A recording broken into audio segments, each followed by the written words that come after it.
नमस्कार, स्वागत है आप सभी का। मैं हूं आपके साथ श्रवण तंबोली। चलिए बुलेटिन में सबसे पहले आज की 4 बड़ी खबरों पर नजर डाल लेते हैं। और बड़ी खबरों में सबसे पहले बात नीमच की, जहां आदिवासी युवक की मौत मामले में प्रशासन ने बड़ी कार्रवाई को अंजाम दिया है। मुख्य आरोपी समेत दूसरे आरोपियों के मकान को जमींदोज कर दिया गया। इधर दूसरी बड़ी खबर, रीवा में इसी तरह की एक और घटना सामने आई है। चोरी के शक में 2 युवकों की जमकर मारपीट की गई। पुलिस ने इस पूरे मामले में 2 आरोपियों को गिरफ्तार किया है। तीसरी बड़ी खबर, जबलपुर में कुदरत का कहर बरपा है। आकाशीय बिजली गिरने से 3 लोगों की मौत हो गई। वहीं घायलों को अस्पताल में भर्ती कराया गया है। खेत में काम करने यह परिवार गया हुआ था और उसी वक्त यह घटना घटी। वहीं कांग्रेस मिशन 2023 की तैयारी में जुट गई है। कार्यकर्ताओं को संगठित करने के लिए इंदौर में दाल बाफले का कार्यक्रम रखा गया।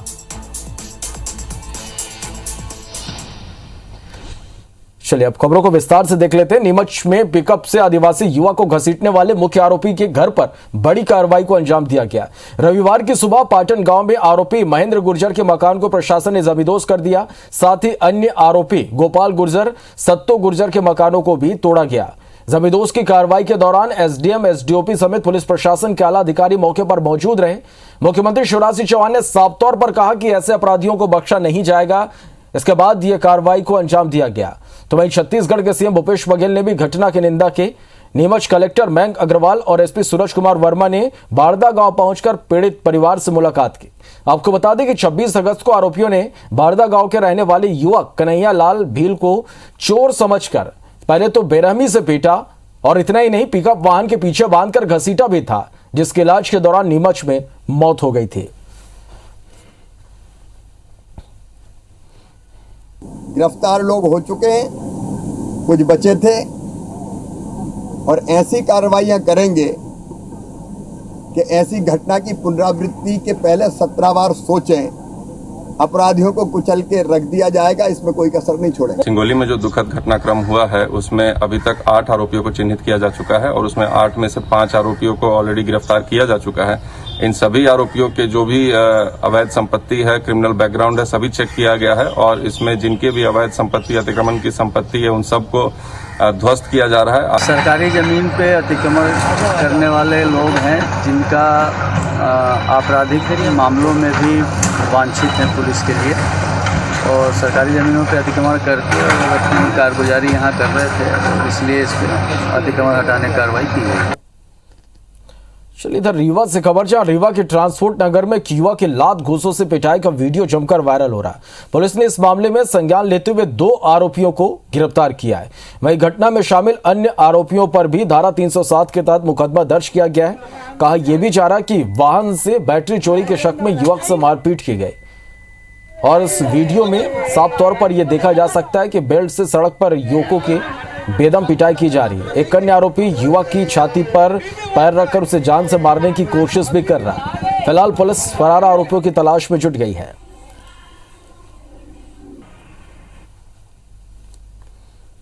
बैटरी चोरी हो गई थी, उसमें इल्जाम मेरे ऊपर लग गया। ट्रांसपोर्ट नगर के गेट पास बिल्डिंग वहीं है, वहीं पास मारे हम लोग। बस मालिक बुला गलाया कि बस मालिक हमको बैठाया कार में, ले गया गेट तक, वहाँ दूसरे से मरवाया। बैटरी चोरी की आशंका पर कुलदीप सिंह, नीलकंठ, अनुज और दानिश बेल्ट से और उसके लात घूंसों से उसके वाइटल पार्ट में मारपीट की हत्या करने के आरोप में 2 आरोपियों को हिरासत में लिया गया है और 2 की तलाश की जा रही है। चलिए बढ़ते आगे। गाड़ियों के लिए मनपसंद नंबर लेना अब स्टेटस सिंबल बन गया है। यही वजह है कि 2 पहिया हो या फिर 4 पहिया वाहन मालिक कोई भी कीमत चुकाने को तैयार है। बता दें कि इसलिए परिवहन विभाग ने चॉइस वाले नंबरों के लिए बोली और नीलामी जैसी प्रक्रिया की शर्तें लागू की है। जन्म की तारीख से लेकर जन्म के साल से जुड़े नंबरों के लिए युवा वर्ग खासी दिलचस्पी दिखा रहे। परिवहन विभाग के मुताबिक चॉइस पर आधारित नंबरों के लिए शासन ने 5 से 7 हजार का शुल्क निर्धारित किया है, जबकि नीलामी के जरिए कम से कम 15 हजार की बोली लगाना जरूरी है। सरकार ने इसे अब कमाई का जरिया बना लिया। मनपसंद नंबरों के लिए युवाओं में क्रेज इस कदर बढ़ गया है कि वे अपनी बाइक के लिए जमकर बोली लगा रहे हैं। मनमाफिक नंबरों के लिए लोग निर्धारित राशि से भी ज्यादा रकम खर्च करने को तैयार हैं।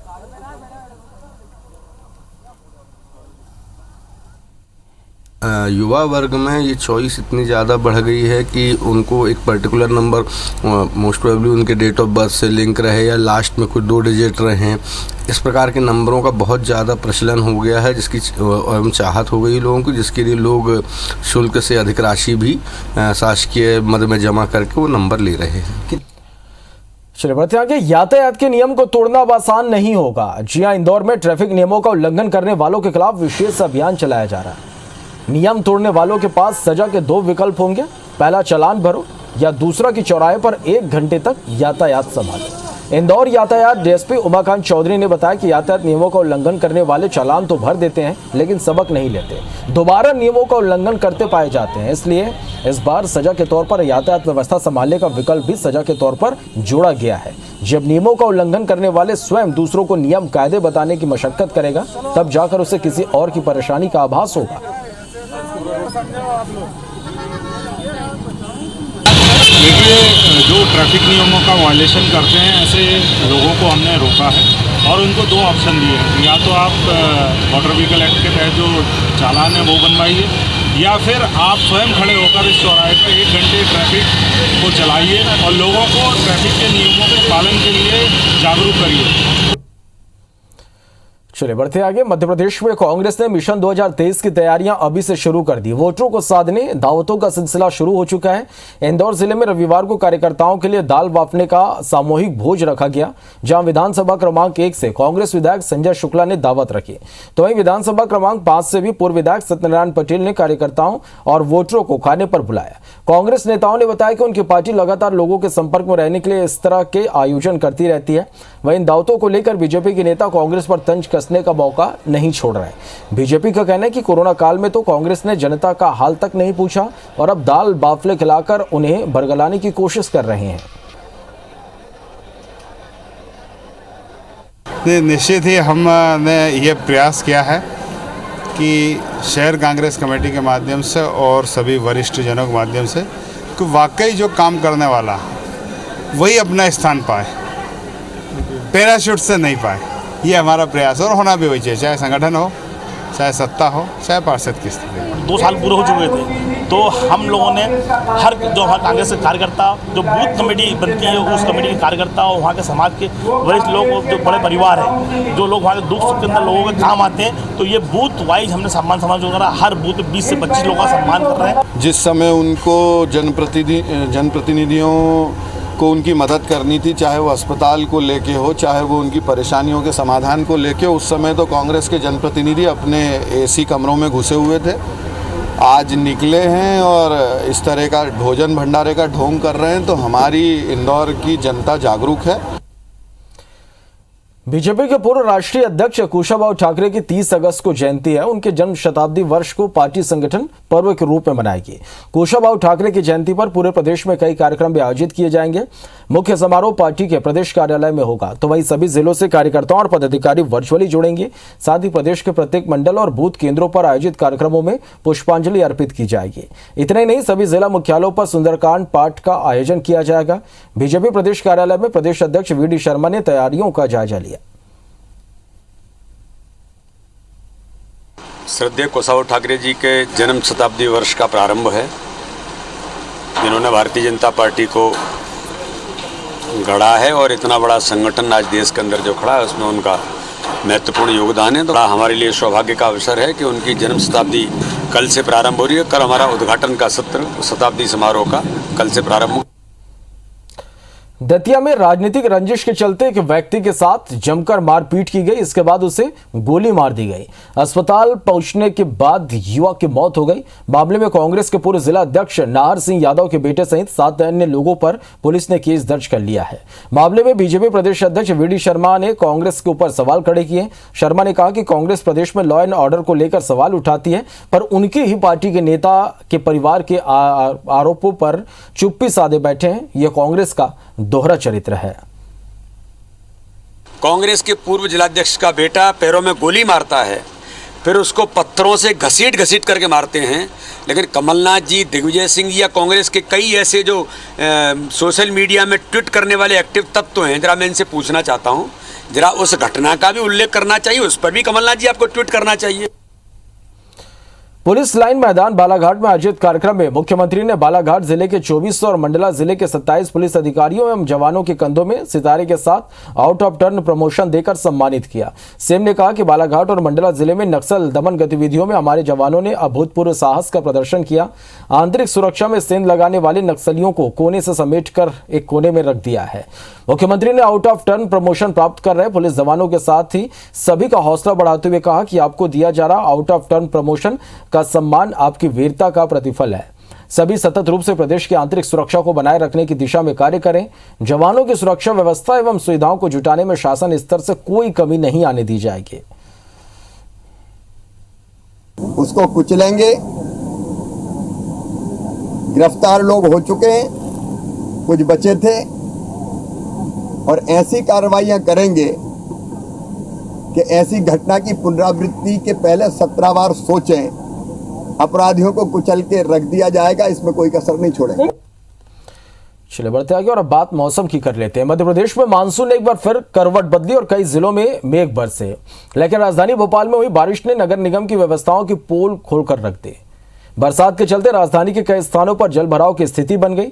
शहर के सबसे व्यस्तम मार्गों में एक हबीबगंज अंडरब्रिज के नीचे तो 5 फीट तक पानी की चादर चलने लगी, लेकिन इतने पानी में भी लोग जान जोखिम में डालकर ब्रिज पार करते नजर आए और फंसते भी गए, जबकि मौके पर न तो प्रशासन और न ही पुलिस की टीम मौजूद रही। इन हालातों का जायजा लिया हमारे संवाददाता शिखिल ब्योहार ने।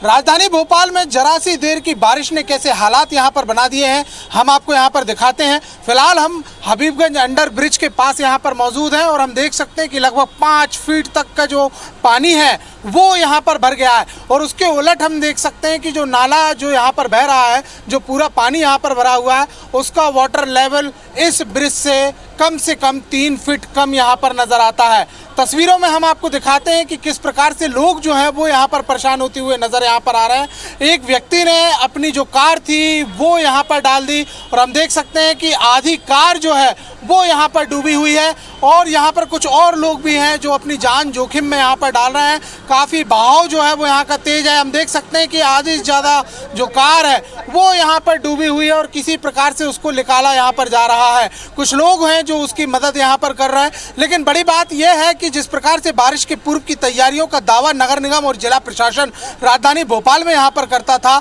उन तैयारियों की पोल जो है वो ये खोलती हुई तस्वीरें जो हैं वो उनकी पोल खोलती हुई यहाँ पर नजर आती हैं। तो कुल मिलाकर साफ तौर पर ये तस्वीरें यहाँ पर बोलती हैं कि नगर निगम जिस प्रकार से तैयारियां यहाँ पर की गई थी, सिर्फ कागजी तैयारियां जो थी वो यहाँ पर की गई थी, ना सिर्फ तमाम प्रकार की यहाँ पर दावे यहाँ पर किए गए थे, नालों की सफाई के दावे किए गए थे, ये भी यहाँ पर कहा गया था कि तमाम प्रकार की व्यवस्थाएं जो हैं वो दुरुस्त यहाँ पर कर ली गई हैं, लेकिन कागजी दुरुस्ती के चलते लोगों की परेशानियों की जो तस्वीरें हैं वो आज हमारे सामने हैं।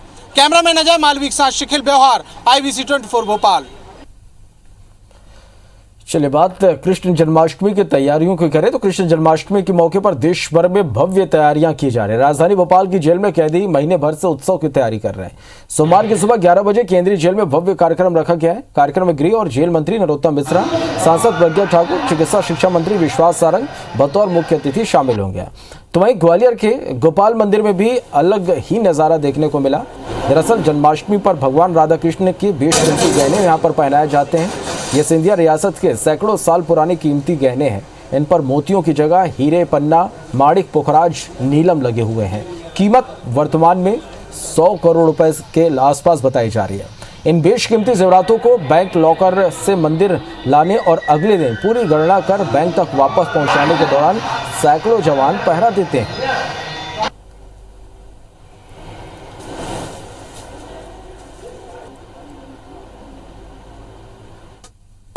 जेल में श्री कृष्ण जन्माष्टमी और जन्मोत्सव का बहुत ज़्यादा महत्व होता है और बंदी लोग इस त्यौहार को बहुत अच्छे तरीके से कल्चरल एक्टिविटीज़ के साथ सेलिब्रेट करते हैं। तो कल भी 11 बजे से जेल के अंदर बंदियों के कल्चरल प्रोग्राम्स हैं। चलिए बढ़ते आगे। मध्य प्रदेश में बिजली उत्पादन में आत्मनिर्भरता के बावजूद 2 दिन से जिलों में गुपचुप बिजली कटौती की जा रही है। कटौती से जिला और तहसील मुख्यालयों को छूट है, लेकिन ग्रामीण अंचलों में 1.5 से 2 घंटे तक बिजली बंद की जा रही है। बिजली आपूर्ति टुकड़े में की जा रही है, इससे ग्रामीण परेशान है। कटौती करने की वजह कोयला की कमी के कारण बिजली उत्पादन का गड़बड़ाना बताया जा रहा है। प्रदेश में करीब 10,600 मेगावाट बिजली की जरूरत है। 2 दिन से 8,000 मेगावाट बिजली ही मिल रही है। हालांकि सरकार के मंत्रियों का दावा है कि प्रदेश में बिजली कटौती नहीं की जाएगी। अगर कहीं कटौती की जा रही है तो उसे दुरुस्त किया जाएगा। मध्य प्रदेश में बिजली के मामले में, ऊर्जा आपूर्ति के मामले में हमने रिकॉर्ड बनाया है और ये हमारी सरकार है। ये अलग बात है कि 15 महीने जो कांग्रेस की सरकार रही उसने जिस प्रकार से दुर्व्यवस्थाएं फैला दी, बिजली कंपनियों को जिस प्रकार से घाटे में लाके खड़ा कर दिया। चलिए बढ़ते आगे। गुना में रिश्ते को शर्मसार कर देने वाली एक घटना को लेकर कोर्ट ने अहम फैसला सुनाया है। 10 साल की नाबालिग बेटी से दुराचार करने वाले आरोपी पिता को उम्र कैद की सजा सुनाई गई है। दरअसल पूरा मामला साल 2020 का है। नाबालिग ने आप बीती अपनी मां और नानी को बताई, जिसके बाद आरोपी घर में झगड़ा करने लगा, सभी को डराने धमकाने लगा और मासूम को लगातार हवस का शिकार बनाता रहा। आखिरकार मां और नानी ने साल 2020 में थाने पहुंचकर शिकायत दर्ज कराई। हालांकि इस बीच मां और नानी अपने बयानों से पलट गई, मगर नाबालिग की मेडिकल जांच रिपोर्ट के आधार पर कोर्ट ने आजीवन कारावास का फैसला सुनाया। साथ ही 30,000 रुपए का अर्थदंड नहीं भरने पर अलग से 1 साल का कठोर कारावास आरोपी को भुगतना होगा। और डीएनए रिपोर्ट पॉजिटिव आने पर उसको आधार मानते हुए अपराध की पुष्टि होने पर माननीय न्यायालय ने इस दुष्कर्मी पिता को आजीवन कारावास की सजा से दंडित किया। उज्जैन के केंद्रीय जेल में कैदियों के बीच टीवी देखने को लेकर शुरू हुआ मामूली विवाद खूनी संघर्ष में बदल गया, जिसमें 2 बंदियों को गंभीर चोटें आई हैं। जानकारी के मुताबिक टीवी देखने और टीवी अपने बैरिक में ले जाने की बात पर कहासुनी शुरू हुई, जो मारपीट में बदल गई। इस दौरान कई कैदियों ने मिलकर 2 बंदियों पर धारदार हथियार से हमला कर दिया। दोनों कैदियों को अस्पताल में इलाज के लिए भर्ती कराया गया। मामले की सूचना जेल प्रशासन की ओर से भेरूगढ़ थाने में दी गई। पुलिस अधीक्षक सत्येंद्र कुमार शुक्ल ने बताया कि 3 बंदियों के खिलाफ केस दर्ज किया गया है और आगे की कार्रवाई की जा रही है। हाँ, जेल प्रशासन की तरफ से जो हमारे पास रिपोर्ट आई है उसमें हमने प्रकरण दर्ज कर लिया है और उसका इन्वेस्टिगेशन चल रहा है। हो गया, जब झगड़ा खत्म हो गया था, जब 3 बजे मैं बेरिंग में बैठा था तो 3 बजे 3 जने आए और मेरे को बुलेट मारा। उनने एक ने पकड़ लिया और एक ने गाल पे बुलेट मारी। इमरान इकबाल, पिता का नाम इमरान इकबाल, और एक था अकबर अजीज और एक अकील इम्तियाज। बढ़ते आगे। धार जिले के मनावर थाना के सिंघाना चौकी में कल पिकअप वाहन और बाइक में टक्कर हो गई। हादसे में 2 लोगों की मौत और 11 लोग घायल हो गए। घायलों का इलाज में अस्पताल चल रहा है। टक्कर होने से पिकअप वाहन सड़क से नीचे उतरकर पलट गई, जिसमें कई मजदूर दब गए। आपको बता दें कि पिकअप वाहन में करीब 10 लोग सवार थे, जो मजदूरी करने के लिए सिंघाना इलाके में आए हुए थे।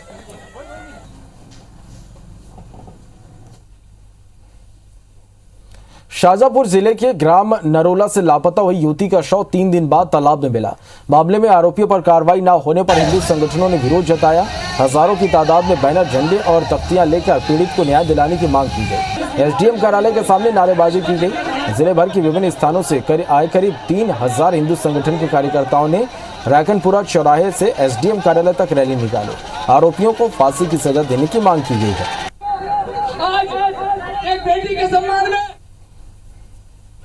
हरदा में रेलवे टावर वैगन में तकनीकी खराबी आने से ट्रेन ट्रैक पर ही फंस गई, जिसे लोगों ने धक्का लगाकर पटरी से हटाया है। दरअसल चलते चलते ट्रेन अचानक रुक गई और इस बीच सामने से दूसरी ट्रेन का सिग्नल मिलने लगा। सामने से आ रही पवन एक्सप्रेस 2 घंटे तक होम सिग्नल पर खड़ी रही।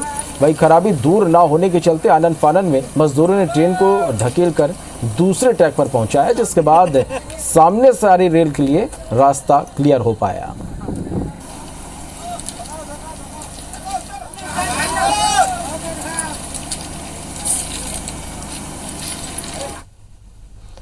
चलिए तो इसी के साथ फिलहाल इस बुलेटिन में इतना ही। लगातार खबरों के अपडेट के लिए आप बने रहिए और देखते रहिए IBC24। नमस्कार।